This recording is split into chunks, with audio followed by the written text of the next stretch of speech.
புதுச்சேரி அரசு பள்ளி மாணவர்களுக்கு மதிய உணவில் வாரம் 3 முட்டைகள் வழங்கப்படும் என்று முதலமைச்சர் ரங்கசாமி அறிவித்துள்ளார். புதுச்சேரி பள்ளிக்கல்வி இயக்ககம் சார்பில் பள்ளி மாணவர்களுக்கு மாலை நேர சிறுதானிய சிற்றுண்டி வழங்கும் திட்டத்தின் தொடக்க விழா காட்டேரிக்குப்பம் இந்திரா காந்தி அரசு உயர்நிலைப் பள்ளியில் நடைபெற்றது. விழாவில் புதுச்சேரி முதலமைச்சர் ரங்கசாமி, உள்துறை மற்றும் கல்வித்துறை அமைச்சர் நமச்சிவாயம் ஆகியோர் கலந்து கொண்டனர். விழாவில் பேசிய முதலமைச்சர் ரங்கசாமி, சென்ற ஆண்டு 12ஆம் வகுப்பு முடித்த மாணவர்களுக்கும் இலவச மடிக்கணினி வழங்கப்படும் என்று உறுதியளித்தார். சத்துணவு கொரோனா வந்த பிறகுதான் தெரியுது நிறைய பேருக்கு சத்துணவுனா என்ன, ஏன் சத்துணவு தேவையா, என்னென்ன சாப்பிடணும், சாப்பிடும்போது என்ன சத்துணவு தேவை அப்படின்றது.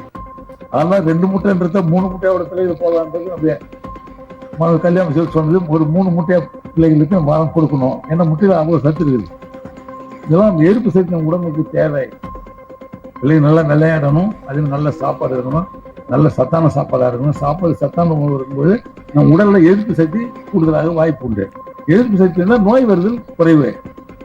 மருத்துவ செலவு செய்ய வேண்டிய அவசியம் இருக்காது. நல்ல சத்தான உணவு சாப்பிட்டு நல்லா சாப்பிட்டோம்னா மருத்துவத்துக்கு செலவு செய்ய வேண்டிய அவசியம் இருக்காது.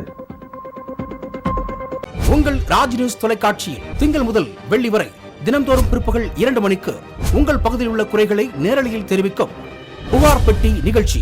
பங்கு பெறுங்கள், பயனடையுங்கள், காணத் தவறாதீர்கள்.